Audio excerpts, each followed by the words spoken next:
Hola Alejo, un placer Yo volver a estoy estar en feliz, este espacio iba contigo. adelantando mi reloj a ver Feliz si llegaba a este día. tiempo más rápido. En serio que gozo como un niño chiquito cuando Sí. sé que tengo este tipo de invitados tan especiales. Esto no es una flor de cajón, tú sabes que no, porque en serio quienes han escuchado a la doctora María Camila saben de verdad el ser humano tan especial que es, la profundidad y la gracia que tiene al contar sus conocimientos, que eso es otra habilidad bien especial. Así que, bueno, adelantamos la Feria de las Flores, María Camila. Gracias, gracias. Entre las flores estamos. Qué bueno. Bueno, entonces tenemos un tema, le estaba contando a la gente hoy, eh, ¿y qué comer? Entonces, ¿qué comer? Porque es una cosa que todos los días nos llega a la consulta, porque les decía que, bueno, hay 50.000 aproximaciones para tratar de tener una dieta adecuada, una visión específica, una convicción específica de acuerdo a constitución, tipo de vida, digamos que todas estas variables que se empiezan. Y entonces, alguna vez, María Camila, asistí como conferencista a un congreso en el que también coincidieron 3 nutricionistas como conferencistas. Y créeme, eso fue hasta muy simpático porque créeme que cada una dijo una cosa completamente distinta a la siguiente, ¿no? Y no solo distintas, sino inclusive cosas absolutamente opuestas. Entonces, yo al final preguntaba cuando comencé con mi charla, bueno, y entonces, ¿qué comer? Yo te traslado esa pregunta a ti, porque obviamente hay dietas, digamos que universales, de las que mucha gente comenta, pero obviamente que no son para todo el mundo. ¿Qué decirle a la gente de esto? Así de manera general para que nos vayamos metiendo en temas muy específicos. Sí, hay algo que yo siempre les explico a los pacientes porque tenemos que empezarnos a quitar de la cabeza la mentalidad de dieta, porque la mentalidad de dieta nos ha hecho mucho daño sobre todo pues en general al género femenino, que es como las que más caen en esta mentalidad de dieta, que es la dieta del atún con la piña y luego el tomate con la lechuga y la pechuga de pollo y no comen nada más. Eh, porque pues real, y casi siempre pensando como en un objetivo a corto plazo, entonces son las famosas dietas rebote que tú te restringes, llegas supuestamente al peso que necesitas, luego nuevo vuelves a comer como siempre y luego hay un rebote porque normalmente en esos procesos de restricción severa se pierde masa muscular, entonces hay sarcopenia, se sube de peso, entonces ya se subió de peso, pero ya ganó antes más porcentaje de grasa corporal y cada vez ese efecto yo-yo va a ser peor, entonces una de las cosas que digamos que con este enfoque de la medicina funcional queremos empezarle a enseñar a las personas es que no hablemos de dietas, Canta. sino de estilos de alimentación, maneras en que tú te alimentes que puedas sostener a largo plazo, que no sea un ratico y ya. Claramente, en algunas condiciones médicas sí podemos por tiempos cortos hacer unas dietas terapéuticas, pero que tienen un objetivo claro. Por ejemplo, en el caso de la dieta de eliminación que hacemos en medicina funcional para las personas que tienen un diagnóstico de autoinmunidad o una alergia o una migraña, que lo hacemos por un tiempo corto, pero tiene un objetivo y es detectar cuáles son los alimentos que están generando sensibilidades alimentarias al mismo tiempo y reparando intestino y luego ya iniciar. Pero en general, lo que hacemos es que empecemos a enseñarle a la gente cómo comer de forma lo más alineada con nuestra fisiología, con la naturaleza, o sea, ese equilibrio cuerpo-tierra, porque nosotros hacemos parte de la tierra, venimos de la tierra, y que sea algo disfrutable a largo plazo, porque no, si no hay bienestar, Claro, no va a ser nada eso sostenible a me largo plazo. encanta, ese primer concepto me parece valiosísimo, entonces alejémonos de esto, entre otras cosas porque yo veo que la gente se condiciona mucho, ¿no? Alguna vez contaba la historia de un gran amigo que vino desde muy lejos de otro país a hacer una consulta, entonces al final me dice, bueno, ¿y mi dieta? Yo le dije, no, no te voy a poner dieta. Pero ¿cómo así? Yo me vengo desde por allá y no me vas a poner una dieta. Y le dije, ¿cuántas dietas has hecho? No, pues como 1000. ¿Te ha servido alguna? No, no me ha servido ni. ¿Para qué quieres otra dieta? Entonces lo que le dije fue, vamos a meter la palabra conciencia. Ya tienes digamos que un derrotero de lo que está ocurriendo con tu cuerpo, entonces vamos a meter aquí la palabra conciencia. De tal forma que cuando te vas a alimentar, que ya sabes que es conveniente o no para ti, tú digas antes de meterte ese bocado a la boca, conciencia. Y si no es así, pues suéltalo. Me escribe como 2 meses después, hombre, Alejo, vos me hipnotizaste, ¿qué pasó? Yo no sé qué está ocurriendo, pero he rebajado un montón, estoy súper feliz y siento que no he hecho ningún sacrificio. Y precisamente te quitamos una cosa que te estaba encarcelando, que era meterte en eso del sacrificio tan horrible con la alimentación. Entonces ya la alimentación no es agradable y por supuesto genera estragos.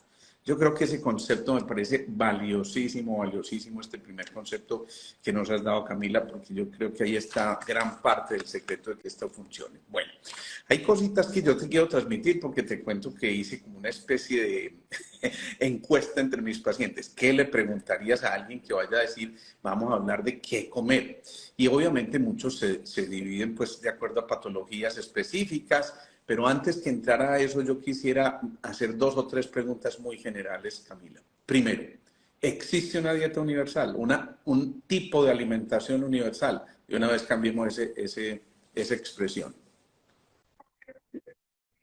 Yo sí creo que exista una alimentación universal siempre y cuando tú no estés inflamado. O sea, si tú ya has pasado una situación aguda de salud donde hay inflamación crónica o hay una autoinmunidad que está reactivada, sí podríamos llegar a un estilo de alimentación universal, que ahorita podemos hablar de eso, pero si hay una persona que está en un proceso específico de salud que le está comprometiendo mucho su estado general, que hay dolor, que hay inflamación articular, que hay cansancio, que hay fatiga crónica, que hay alteraciones también en el foco, en la concentración, sí hay que tener unas estrategias específicas para poder sacar a ese paciente de ese estado, porque la alimentación en enfermedades inflamatorias crónicas tienen todo que ver con la recuperación Entonces del yo ahí te paciente. retransmito la pregunta que nos están Entonces haciendo sí. allí. ¿Cómo saber si estoy inflamado y cómo evitar inflamarme a través de la dieta? Ay, cómo están de juiciosos todos, me encanta. Eh, sí, pues realmente la inflamación es un proceso natural que nosotros podemos estar cursando cuando, por ejemplo, hay un accidente, un golpe, ¿cierto? La inflamación es un mecanismo completamente necesario para reparar, porque es gracias a la inflamación cuando hay inflamación, por ejemplo, tú te pegas un golpe, hay calor, hay rubor, hay dolor, hay hinchazón, todos son los signos de una inflamación aguda y eso permite que vengan rápido todas las células de la inmunidad a resolver el proceso inflamatorio y a que se resuelva, ¿cierto? La inflamación aguda es maravillosa, de hecho, no tener una inflamación, no tener la respuesta de inflamación aguda puede hacer que un proceso no funcione rápido, por ejemplo, una herida no cicatrice rápido. El problema es cuando estos mecanismos de inflamación se sostienen en el tiempo y se sostienen de una forma muy larvada, muy pequeña, que uno ni siquiera de forma muy consciente se da cuenta que la tiene. Muchos acá pueden estar cursando con inflamación crónica de bajo grado, que es la que nos interesa y es la que más tratamos en medicina funcional, y aparentemente estar bien. Aparentemente estar bien porque hay muchos síntomas que hemos normalizado. Para muchos es normal ir al baño cada 2 días, para muchos es normal dormir 5 horas al día, para muchos es normal amanecer con dolor de cabeza, para muchos es normal tener pérdida de la energía después de almorzar y irse a darse una siesta después del almuerzo. Y son pequeños síntomas chiquititicos que te están mostrando que probablemente tú tienes una inflamación crónica de bajo grado. ¿Cuál es la manera fácil para saberlo? Aparte de tú tener estos síntomas como que no son tan claros, pero si tú tienes estreñimiento, tienes inflamación crónica. Si tú comes y te inflamas después de comer, tienes inflamación crónica. Si tú sientes una pérdida de energía permanente, tienes inflamación crónica. Si a ti se te pierde la memoria de trabajo como de dónde dejé el lapicero, yo a quién iba a llamar, o esos episodios de neblina mental, tienes inflamación crónica. Si mantienes con dolor de cabeza, tienes inflamación crónica. Si sientes que te hinchan los pies o que te duelen las articulaciones o que te duelen los músculos, tienes inflamación crónica. Claro. Pero a veces no es tan claro, entonces hay unos exámenes de laboratorio. Y yo siempre les digo a mis pacientes y a todos, hay que aprender a leer los paraclínicos, no le entreguen esa función al médico. Obviamente, o sea, a mí me encanta mis pacientes cuando llegan súper juiciosos y traen los laboratorios y mire, y yo digo, ay, para mí es como el mejor elogio que me dan, que yo los veo tan empoderados y mire cómo me salieron los leucocitos y yo los veo a ellos que se saben los números. Porque es muy rico, porque finalmente es una alianza terapéutica, es como, qué rico que tú estés realmente empoderado con tu salud y sepas lo que te está pasando, porque es que finalmente cada paciente es el que sabe lo que le pasa.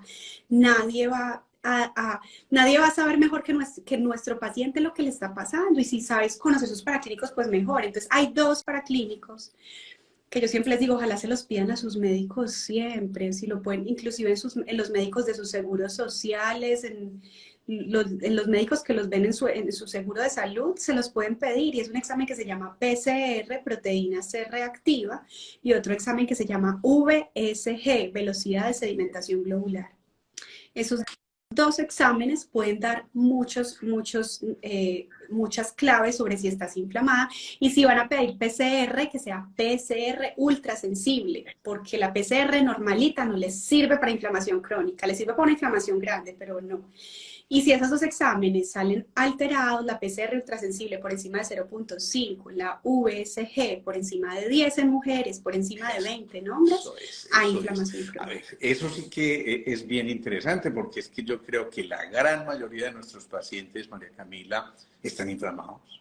Y la gente no asocia sus molestias o sus síntomas con inflamación. Me dice, no, pero ¿qué tiene que ver entonces una distensión abdominal con inflamación? Eso es porque me cayó mal la comida, o ¿qué tiene que ver que me duelan mis huesitos con inflamación, o ¿qué tiene que ver una gastritis con inflamación? Y claro, es que el proceso de fondo está precisamente en eso, y todo lo que implica esa inflamación indica que también nos estamos intoxicando, es decir, que nuestros sistemas que llamamos en medicina emuntorios, es decir, los que ayudan a botar toda esa cantidad de toxinas, se hacen insuficientes, y por ejemplo el colon no funciona bien, los riñones no funcionan bien, la piel no funciona bien, los pulmones no funcionan bien. Entonces, ¿qué le decimos a esos pacientes de una vez con inflamación crónica, que son esa gran mayoría? Es que yo creo que casi que todos deberíamos pensar en que de alguna manera estamos inflamados y deberíamos empezar a trabajar para tratar de disminuir esa inflamación. ¿Qué le decimos a la gente para disminuir esa inflamación? Sí, precisamente lo que más colabora con la inflamación crónica, se ha demostrado que hay 2 factores grandes que están relacionados con inflamación crónica. ¿Qué El juicio tuyo vas primero poniendo ahí? son los... Sedimentación, mayor 10, qué maravilla. Todo. Me encanta, Es que lo me estaban pidiendo encanta que eso. repitieran. Es que la mejor medicina es enseñarle a nuestros pacientes a no necesitarla. Yo digo, mi sueño es que un día no nos Cierto. necesiten. O sea, yo me sueño en algún momento no viendo pacientes 1 a 1, sino dando conferencias y charlas. Cada vez estoy viendo menos Me pacientes encanta porque eso. yo voy para allá. O sea, quiero es educación y conferencias y charlas, y Vamos que en la cada misma paciente dirección. arregle su propia salud, porque es Claro. exacto, y para eso estamos acá. Entonces, que cada uno sepa, y que ya uno no hable casi como de consulta, sino como de una asesoría, como de algo como, bueno, tú ya tienes casi todo el rompecabezas armado, yo de pronto te voy a dar como una lucecita adicional, pero tú eres el dueño de tu salud, ningún médico es el dueño de la salud de nadie. Bueno, entonces, lo que más contribuye a la inflamación, uno de ellos es la dieta, que ya vamos a empezar a hablar de ella, sobre todo una dieta que sea sintética, llena de ultraprocesados, o sea, que sea de cosas que no nos ha dado la madre tierra, sino que las ha modificado el hombre. Y esa es como la primera, cuando una persona nunca ha tenido un acercamiento a la alimentación antiinflamatoria, a mí no me gusta pues de una meterles en una cosa porque la restricción no le gusta al cerebro. Es como come Claro, como comían nuestros abuelos, ¿cierto? Aprender a comer la papita, la yuquita, la frutica, la verdurita, y es claro, como comían, como comen los campesinos. Segundo, que cada vez hay más evidencia que nos inflama la deprivación crónica del sueño. De hecho, ahorita ya están empezando a decir que el sueño es más determinante en los resultados de nuestra salud a largo plazo que la propia alimentación. Y me ha pasado que yo he tenido pacientes que son 10 en todo, hacen ejercicio, comen súper bien, no comen ni gluten, ni lácteos, ni azúcar, pero eso. tienen trastornos del sueño y su salud está pésima. Entonces, el sueño es una de las áreas que también tenemos que empezar a que se vuelva sagrada nuestra vida, acostarnos a dormir. La melatonina, los ciclos circadianos de la melatonina, el cortisol, tienen todo que ver con la salud y también entonces ya nos estamos yendo mucho a todo lo que tiene que ver con cronobiología, respetar los Recordémosle a ritmos la del gente cuerpo. una cosa que es muy importante. Esa melatonina, que está producida básicamente desde la epífisis, que es una glandulita que hay por acá arribita, esa melatonina se secreta mucho, es decir, la mayor cantidad se secreta entre las 10 y las 2 de la mañana. Por eso la gente que se acuesta a la 1 de la mañana todos los días está perdiendo una buena porción de esa secreción de melatonina y por supuesto su sueño no va a ser igual de reparador y ya lo dijo la doctora María Camila, vamos a tener problemas de inflamación, así que hagámonos pasito con el sueño y eso es muy importante. La gente, ¿cuánto tiempo debería dormir en el día? Pues en el día no, en la noche.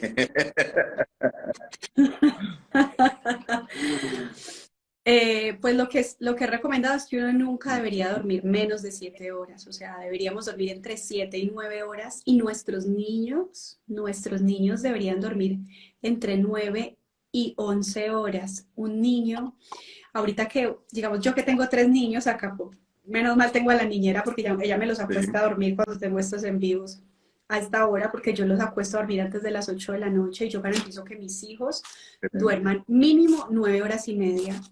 Y porque también, sobre todo en los niños que están en crecimiento, la secreción de hormona de crecimiento también requiere que haya sueño profundo, que se garanticen esas horas y para que los niños también todos los procesos naturales funcionen. Para las mujeres, para las personas que hacen ejercicio y quieren ganar masa muscular, también necesitan dormir muy bien, no solamente comer proteínas, sino dormir bien también por la hormona de crecimiento, que en la adultez no es tanto el pico como en la niñez.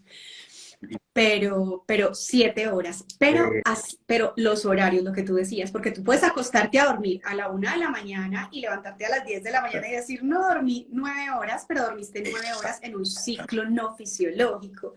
Entonces, y tus hormonas no se van a desintoxicar, tu insulina no va a bajar, tu cortisol no va a bajar, porque ellos necesitan sueño profundo para que entren a su ritmo normal. Entonces, vas a levantarte con el cortisol más alto de lo normal, con la insulina también, la insulina basal también súper alta, entonces hay que aprender que nosotros deberíamos acostarnos a dormir entre 9:30, Eso es, máximo eso 10 de es. la noche, pero ese pequeño ajuste en el sueño va a tener un efecto muy significativo en Maravilloso. nuestra De salud pronto a hay largo algunas plazo. preguntas que nos están repitiendo aquí. Les recuerdo que este live va a quedar grabado en el Instagram tanto de María Camila como en el mío y va a quedar también en YouTube para que después revisen esos conceptos porque yo creo que todo lo que nos comparte María Camila es tan importante que en verdad amerita volverlo a ver no solo una vez sino 2 o 3 veces, ¿sí?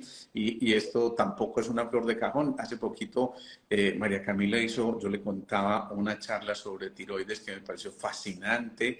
Es que una cosa es tener conocimientos y otra cosa es saber transmitirlos y eso es lo que más me gusta de María Camila y por eso está aquí con nosotros. Mejor dicho, que después de este lambetazo no lo seguimos haciendo cada mes, ya me fregué yo. Bueno, aquí vienen ya algunas preguntas demasiado concretas y te las transmito porque fue cosas que la gente me pidió. Transmítele por favor esto a la doctora. Primero, el reflujo gastroesofágico y las harinas. ¿Qué le decimos a tantos pacientes? En nuestra dieta es muy frecuente encontrar que la gente en la comida de la noche se come la arepita o se come la galleta o la tostada y de pronto hasta con una taja de queso y el cafecito, por supuesto que no puede faltar. Entonces, ¿qué le decimos a este tipo de pacientes que tienen estos problemas que en verdad suelen ser complejos y que pueden llevar a cosas demasiado delicadas si no las cuidamos de manera adecuada? Ujú. Bueno, en reflujo gastroesofágico, la principal causa de gastritis y de reflujo gastroesofágico es la hipocloridria. O sea, el 80-85% de los casos es hipocloridria. ¿Qué es hipocloridria? Ujú. Baja producción de jugos gástricos. Nosotros tenemos un sensor de pH en esta puertica, que es el esfínter esofágico inferior que separa esófago de estómago. Tenemos una puertica que solamente mantiene cerrada mientras tenemos pH fisiológico. El pH fisiológico del estómago es de 1 y 2, o sea, es un pH supremamente ácido. Nuestro estómago está hecho para esa acidez. Cuando el pH se corre, porque estamos consumiendo muchos lácteos, porque estamos consumiendo mucho café, que alteran el pH gástrico, porque estamos llenos de estrés, el estrés es la principal causa de hipocloridria, porque se pierde esa comunicación del nervio vago con el estómago, y el nervio vago es como el mensajero del cerebro al estómago, que le dice al estómago, oiga, le dice a las células parietales, oiga, produzcan jugos gástricos. Si tú estás estresado, esa comunicación se pierde. El estómago no tiene quien le avise que tiene que producir jugos gástricos, el estómago no tiene quien le dice que ahí viene la comida, porque todo, desde que tú ves una comida, un alimento que te quieres comer, lo hueles, ya se prende acá la alarma de que viene la comida, y a través del nervio vago es que el cerebro le cuenta al estómago.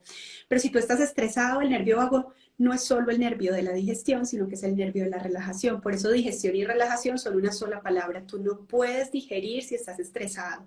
Entonces, antes que comida, si tú tienes un reflujo severo, mira qué mecanismos tú vas a empezar a hacer, qué prácticas restauradoras y reparadoras para tu sistema nervioso vas a empezar: mindfulness, meditación, yoga. Y después de que estés haciendo eso, entonces lácteos, suspender cafeína, los alimentos altos, muy altos en fibra, los famosos FODMAPs, que FODMAPs es una sigla de fructoligosacáridos, monosacáridos y polioles fermentables, es una cosa larguísima, pero lo que quiere decir son alimentos que tienen una densidad de fibra muy alta, que pueden generar exceso de fermentación, porque si la comida no está, si no hay suficientes jugos gástricos, la comida va a quedar mal digerida, y sobre todo esa comida tan alta en fibra va a traer bacterias putrefactivas y van a generar gas, y ese gas va a precipitar que haya reflujo gastroesofágico. Entonces, en estos casos uno manda esa dieta terapéutica que se llama dieta baja en FODMAPs. ¿Cómo uno puede identificar cuáles son los FODMAPs? Yo casi siempre les digo, recuerden los alimentos que crujen. El coliflor cruje, el brócoli cruje, la cebolla cruje, las manzanas crujen. Entonces, en una primera etapa, esos alimentos hay que dejarlos mientras uno va restaurando pH gástrico, que el pH gástrico se restaura o tomando agua con limón antes de cada comida, o agua con vinagre de manzana antes de cada comida. Sí, el reflujo es muy severo y hay ardor, uno no puede empezar con vinagre de manzana ni con agua con limón, porque le van a echar la madre y van a decir, esa doctora me mandó a tomar agua con limón y lo que hizo fue que me alborotó el ardor. Entonces, si está muy fuerte, antes de reparar pH tenemos que poner protectores de mucosa, pero el protectores de mucosa en ningún momento va a ser un omeprazol, que se nos tira la estrategia terapéutica, porque él va a volver aún más alcalino y no nos va a dejar mejorar el pH, sino protectores de mucosa naturales, ¿sí? Por ejemplo, la sábila, los acemananos de la sábila son restauradores de la mucosa, los lignanos de la linaza, eh, la glutamina nos ayuda a reparar mucosa de esófago, mucosa de estómago, mucosa de intestino. Entonces, normalmente cuando hay reflujo, aparte de la dieta, uno primero empieza un suplemento que tenga glutamina, que tenga sábila, que tenga todos estos alimentos que protegen mucosa, y más o menos después de 15 días, que ya está más protegidita las mucosas, ya uno empieza también con el agua con limón, el agua con vinagre, más esa Eso me dieta encanta. baja en Hay una FODMAPs. pruebita que ustedes hacen en medicina funcional. Bueno, yo confieso que yo hice medicina funcional, pero aquí la experta es María Camila y por eso yo se la traslado. Y es la pruebita del bicarbonato para saber si hay aclorhidria o si hay hiperclorhidria o si hay normoclorhidria. Recordemos, el ácido clorhídrico es el que produce el estómago en condiciones normales para tratar de armonizar eso que va a metabolizar luego, que empieza a metabolizar ahí luego en el estómago. Le contamos a la gente cómo es esa pruebita, que me parece súper interesante.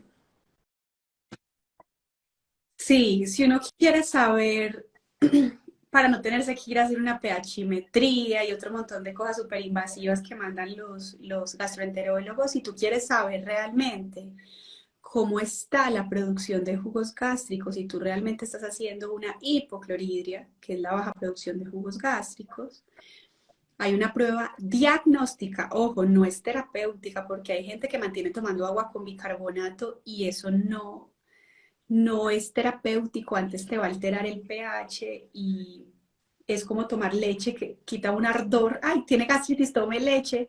Aparentemente quita el ardor un ratico y el agua con bicarbonato quita el ardor, pero te va a seguir poniendo el pH alcalino. Recuerden, el pH del estómago es un pH entre 1 y 2. Entonces, si uno quiere hacer esta prueba con bicarbonato es solo para darme cuenta cómo está mi secreción de jugos gástricos. ¿Por qué la prueba del bicarbonato?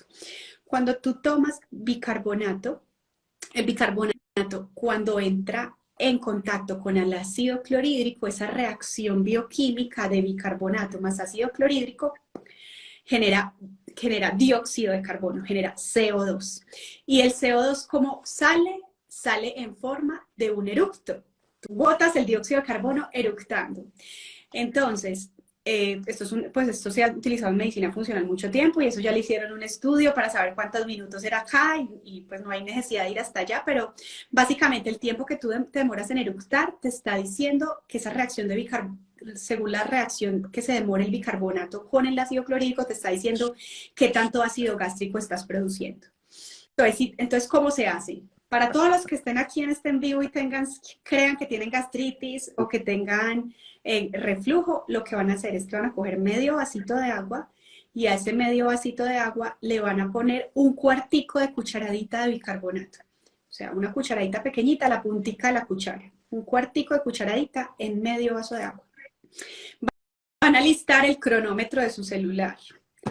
Van a tomarse lo más rápido posible el líquido. Eso debe hacerse en ayunas, no lo van a hacer en este momento, se hace en ayunas. Y se lo toman bogado todo, y apenas se lo bogaron, activan el cronómetro del celular. Y van a quedarse, no van a comer nada, no van a entretenerse con nada, van a estar súper pendientes después de tomarse eso del cronómetro, hasta que aparezca el primer eructo. Cuando aparezca el primer eructo, ustedes van a ver en el celular cuánto fue. Ah, me demoré 2 minutos en eructar, me demoré 4 minutos en eructar, hay personas que no eructan. Yo he tenido pacientes que dicen, doctora, me tomé eso y nunca eructé, o por allá como a los 11 minutos eructé, pues pobrecito ese estómago. Si tú tienes una buena producción de jugos gástricos, lo normal es que tú eructes entre el minuto 1 y el minuto 3. Si tú eructas antes de 1 minuto, es que tienes todo lo contrario, tienes una excesiva producción de jugos gástricos, pero la excesiva producción de jugos gástricos ocurre en menos del 5% de las personas. O sea, la hipercloridria solamente hay cuando hay tumores gástricos. En esos casos sí hay hipercloridria, pero es el mínimo de las personas. O sea, lo más frecuente es que no se produzca. Si te demoras en eructar de 3 a 5 minutos, es que tienes una hipocloridria leve, es decir, tu estómago está produciendo jugos gástricos, pero poquito. Y si te demoras más de 5, es que tienes una hipocloridria severa. O sea, que prácticamente tu estómago no está produciendo jugos gástricos. ¿Y esto qué significado clínico tiene? Tiene todo el significado clínico y por eso es que hablamos tanto del agua con limón y el agua con vinagre de manzana, que parecen cosas tan sencillas, tan bobitas como, ay, yo me voy a curar la gastritis con agua con limón. Imagínense que sí, se la puede curar. Porque el pH gástrico es todo. Si tú tienes un pH gástrico entre 1 y 2, se va a activar la producción de enzimas digestivas, de pepsinas, de amilasas. Entonces la comida te va a quedar digerida. Si tú tienes un pH entre 1 y 2, vas a hacer asepsia del bolo alimenticio, es decir, todas las bacterias que te estés tragando de la boca y las bacterias de acá, que son muy diferentes a las del estómago, se van a neutralizar y no van a bajar al intestino. La principal causa de SIBO, ¿sí?, de sobrecrecimiento de bacterias en el intestino delgado es la hipocloridria, porque nos estamos tragando todas las bacterias de la boca, no hay jugos gástricos para matarlas y esas bacterias de la boca que aquí están bien, aquí no pasa nada porque ese es el medio de ellos, estas bacterias de la boca en el intestino hacen una fiesta y una inflamación terrible, entonces si no hay jugos gástricos no se van a morir.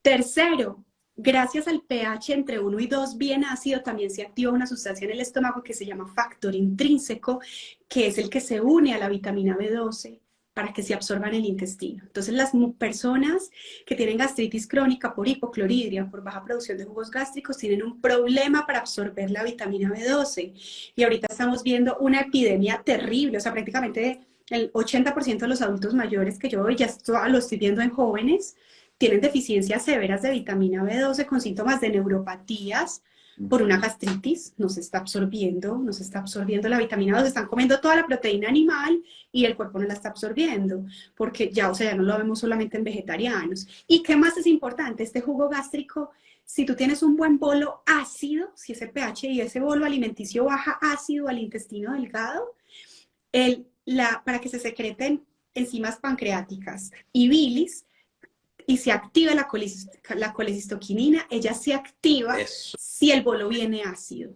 Entonces, si tú no traes el bolo ácido, tampoco se van a activar enzimas pancreáticas ni bilis, entonces el resto de la digestión se te va a dañar. Por eso en medicina funcional hablamos de aguas arriba. Tú no puedes reparar intestino si no empiezas por estómago, si no puedes reparar estómago si no empiezas por boca, y no puedes reparar acá si no empiezas por sistema nervioso. Entonces uno hoy ve como todo respecto de eso, hay una pregunta que siempre le hacen a uno en la consulta y es, doctor, pero es que si yo tengo una acidez, ¿cómo me voy a tomar algo que es ácido como el limón? ¿Sí? Y entonces, ¿cómo explicarle que esto puede llevar a alcalinizar un poco y cómo decirle a la gente, venga, esto es lo que está ocurriendo así en esos términos tan especiales que tú utilizas? No, yo siempre les digo, claro, y muchos tienen reflujo y el reflujo sienten que es ácido. Claro, porque es que a ti se te corre el pH, el pH es súper ácido, o sea, si uno cogiera un poquito de ácido clorhídrico al estómago y lo pusiera en una mesa, le hace un hueco, o sea, es la cosa más ácida del planeta, pero tu estómago tiene una mucosa, la berraca, que soporta ese ácido porque así está hecha. Pero cuando tú empiezas a comer alimentos como el café, las harinas, los lácteos que te corren el pH a 3 a 4, ese pH sigue siendo ácido, por eso a ti se te devuelve y sigue siendo ácido, pero ya no tan ácido para activarte el esfínter y cerrarte, ya no tan ácido para activarte la producción de enzimas. Entonces, lo que yo les explico es, claro, tú sientes ácido, pero es un ácido que no te está activando los mecanismos de defensa, sobre todo el cierre del esfínter esofágico inferior. Entonces, en ese caso, necesitamos, primero lo que yo te expliqué ahorita, tenemos que proteger las mucosas antes de empezar el agua con limón. Entonces, si protegemos mucosas, hacemos 15 días de glutamina, de sábila, de linaza, que ya el ardor en el esófago haya mejorado, ya uno puede empezar con el agua con limón y en este caso no les va a dar, no les va a presentar. Desde ya yo me estoy imaginando una serie que vamos a llamar algo así como algún tipo de patología y alimentación. Por ejemplo, tiroides y alimentación, riñones y alimentación, colon y alimentación, porque yo creo que ahí vamos a entender cosas muy interesantes. Te sigo transmitiendo preguntas que me hizo la gente.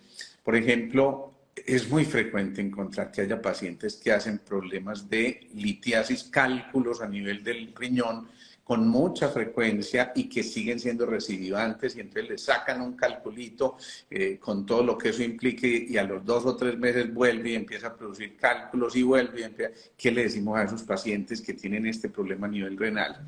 Que porque entonces yo soy un formador de piedras y entonces ¿yo qué hago? ¿Me tomo la chanca piedra o qué es lo que hago? Sí.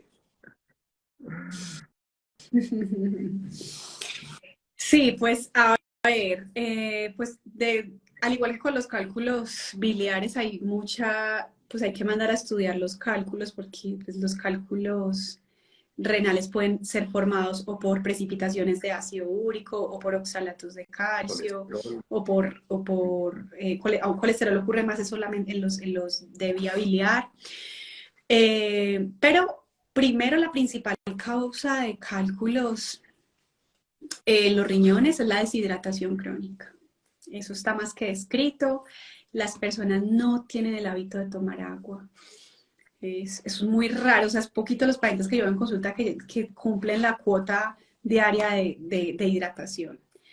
¿Cómo podemos saber cuánta agua debemos tomar en el día? Poco. Aquí ya estamos activando la telepatía.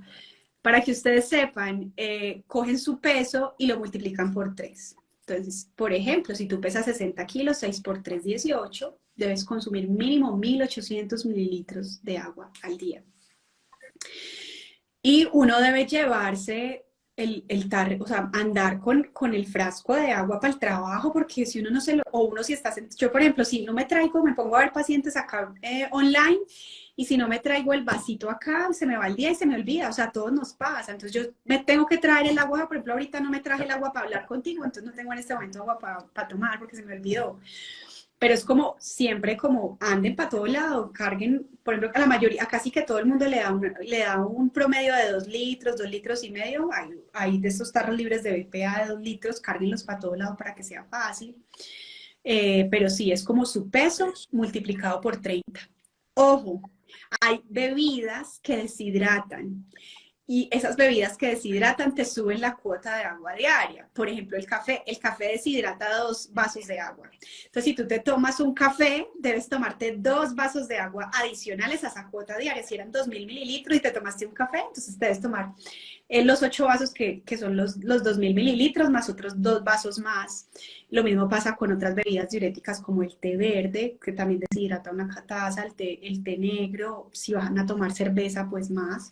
Entonces hay que hidratarnos.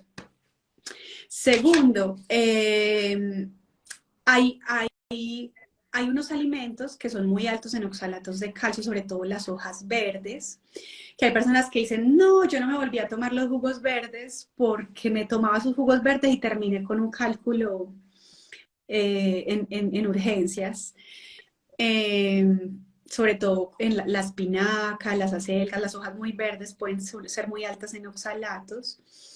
Una de las maneras de quitarle los oxalatos, bajarle la carga de oxalatos a las hojas verdes es ponerlas, saltearlas, lo que se llama masajearlas, que es ponerlas en un sartencito con un poquito de aceite de oliva y pasarlas así. Eso le baja los oxalatos. Y lo otro es que la mayoría de personas que tienen tendencia a hacer cálculos por oxalato tienen alteraciones en la microbiota intestinal, tienen Me alteraciones encanta en eso. las bacterias. Yo lo que digo para personas que han tenido cálculos por oxalatos es que hay que trabajarles la flora intestinal porque hay unas bacterias específicas del intestino que se comen los oxalatos de las hojas verdes. Entonces, si tú tienes una buena flora, ya no tienes por qué tenerle miedo a las hojas verdes ni a los jugos verdes porque ya vas a tener unas bacterias específicas que se van a comer los oxalatos y Qué ya no bien, van qué a precipitar interesante los eso, porque la cálculos. gente nunca relaciona y Entonces, dice, esas son pero como ¿qué, las qué es la cosas flora grandes. bacteriana con esto de la formación? Todo, Ay, la flora tiene que claro. ver con todo, yo por eso Hemos la amo, yo amo dicho mis muchísimas bacterias veces que ahí hermosas. está casi que el 75% del sistema inmunológico y del autorreconocimiento que vamos haciendo, y eso a mí me parece muy, muy interesante. Yo sé que esto que estamos haciendo hoy es una especie de vuelo de pájaro, donde lo que queremos dejarle a la gente es esas ganitas, y por supuesto que la gente diga aquí, ya hasta le pusieron título a tus charlas, como decía por aquí. A ver, yo veo que me encantó. Le pusieron un título muy especial. Decía, aprende a comer con Camila y vivirás mejor. Dios mío, bendito. Eso lo entró ¿Quién dijo por eso? aquí ¿Quién dijo Cándida, eso? Es ¿no? una de mis Alguien que está ahí pacientes de casualidad. en las personas que no. Y me encanta Qué porque la gente lindo. se va involucrando. Y yo creo que dijiste una cosa súper clave. Yo creo que los médicos tenemos una función muy importante y de hecho doctor viene de docere y docere significa el que educa. Y yo creo que nuestra función va en ese sentido para que precisamente algún día no nos Eso necesiten. es. Yo creo que ese sería el mayor éxito del médico, decir que los pacientes no nos necesitan Uf, realmente, y yo creo que eso sí es fundamental. Así como es la diferencia entre un profesor y un maestro, un profesor necesita seguidores, un maestro al contrario los forma para que no tengan que seguir a nadie, y eso yo creo que es absolutamente esencial.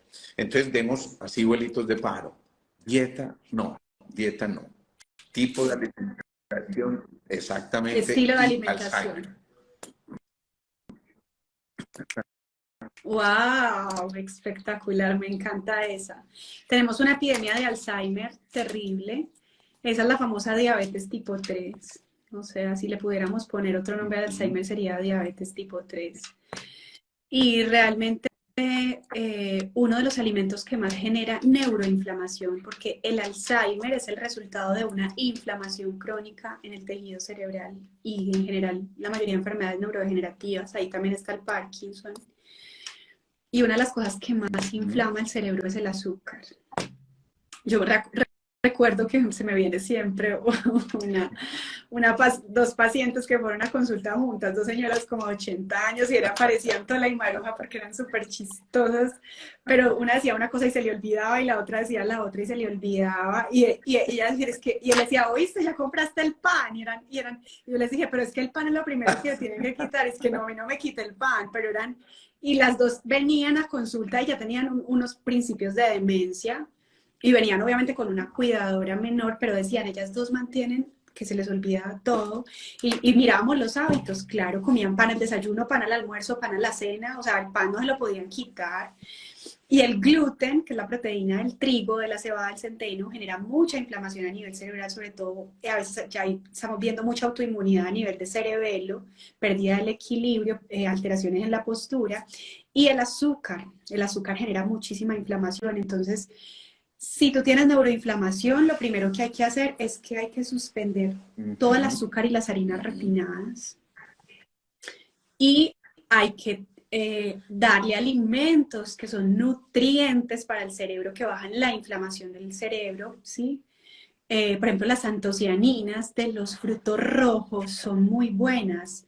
Fresas, moras, arándanos, uvas, frambuesas. Las crucíferas, brócoli, coliflor, cole, repollo, son maravillosas para el cerebro. Y los alimentos altos en omega 3. El omega 3 es el antiinflamatorio más poderoso para el cuerpo y para el sistema nervioso central, ni se diga, porque mucho de nuestro cerebro funciona con grasa. Entonces, alimentos altos en omega 3, las sardinas, la caballa, el salmón, pero que sea salmón salvaje, la trucha, las algas marinas son muy altas en omega 3. Y el mejor omega 3 es el aceite de krill, que es ese pececito chiquitico que se comen las ballenas. El aceite de krill para mí es el mejor omega 3 y tiene un componente que se llama astaxantina, que No. también es muy Ahí antiinflamatorio. deducimos, Esas son como las recomendaciones que damos ballenas para no acá. sufren de colesterol. Bueno,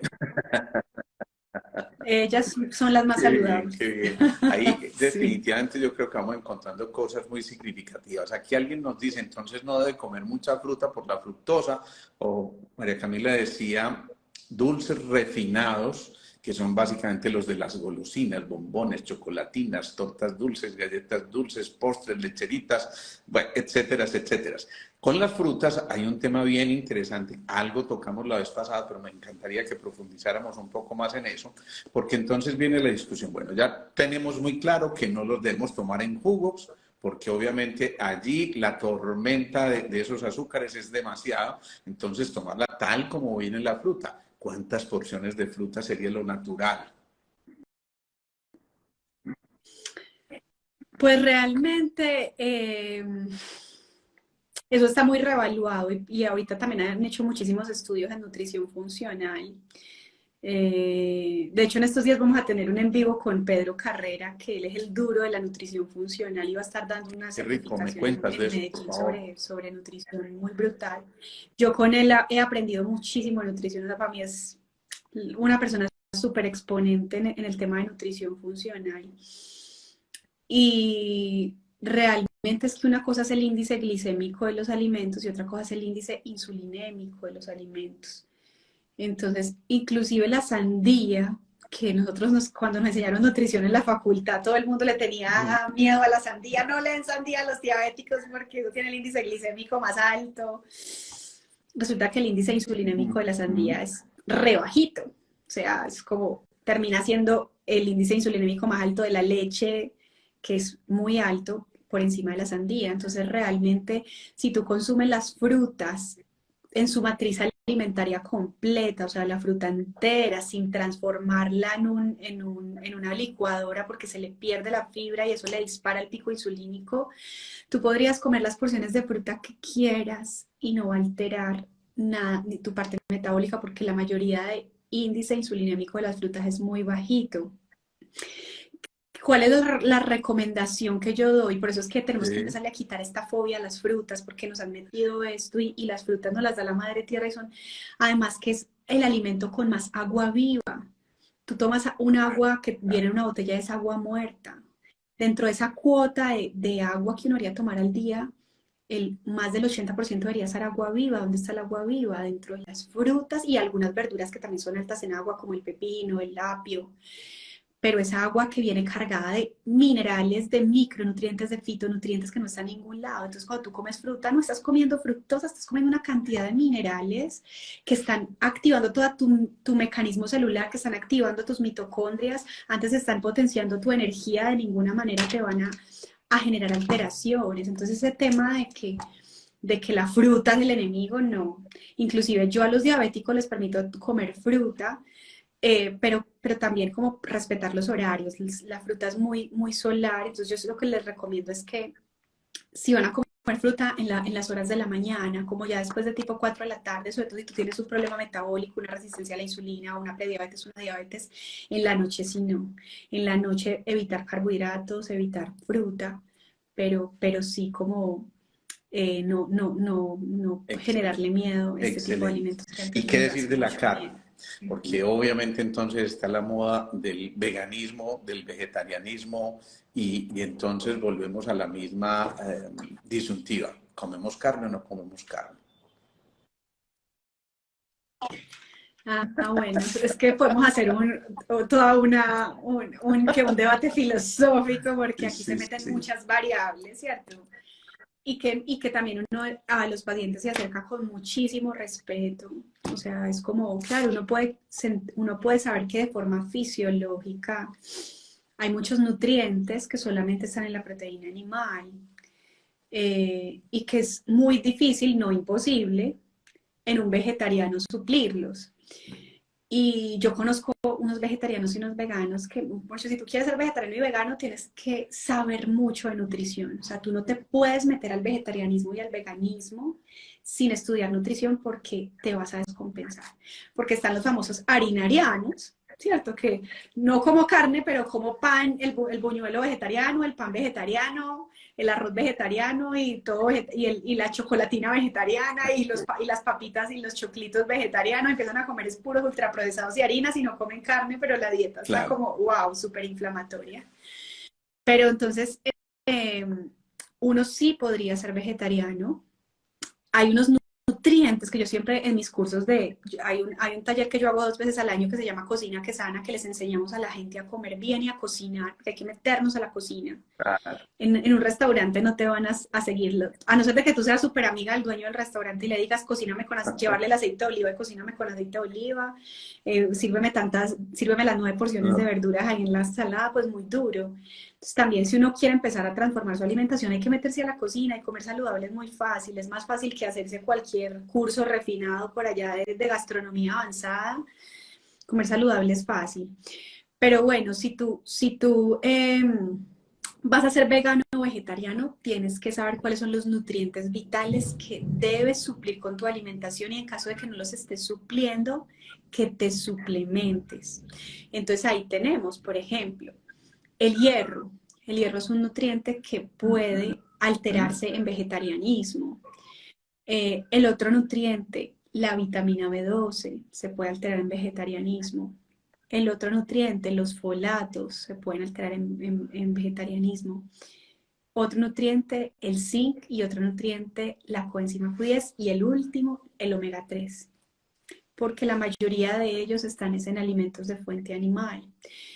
Entonces, un vegetariano que consuma algas marinas, súper campeón, porque las algas marinas tienen casi todo.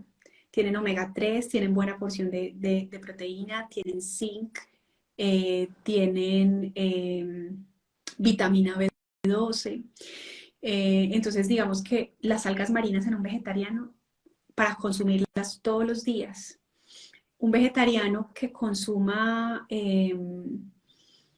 se me fue, fermentos, los fermentos como ayudan a mejorar la flora intestinal y hay bacterias que nos ayudan a sintetizar vitamina B12, vitamina K.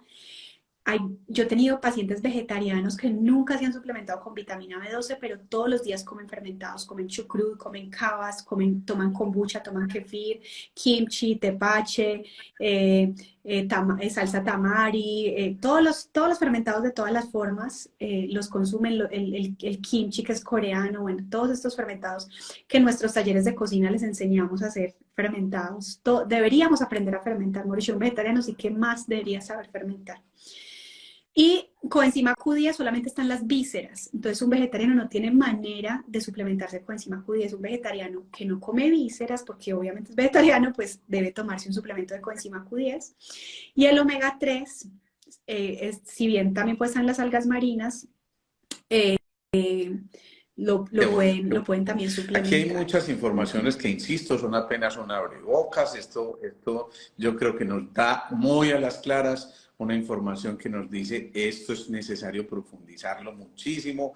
Ya se dan cuenta lo complejo que es manejar un tipo de alimentación y por supuesto tendremos que ir profundizando. Hay más de 500 personas aquí conectadas, cada una transmitiendo una cantidad de información y de preguntas y de interrogantes tremendamente grandes. Por ahí vi, por cierto, a Javier Pérez, un saludo para ti. Enseguida tengo un live con él a las 8 de la noche también y los invito a que estemos.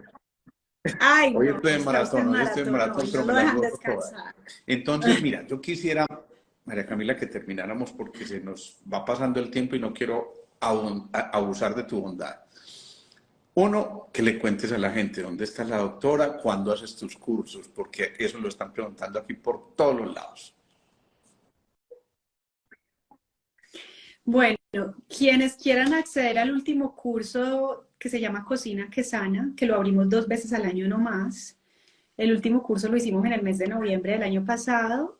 Están todas las charlas pregrabadas.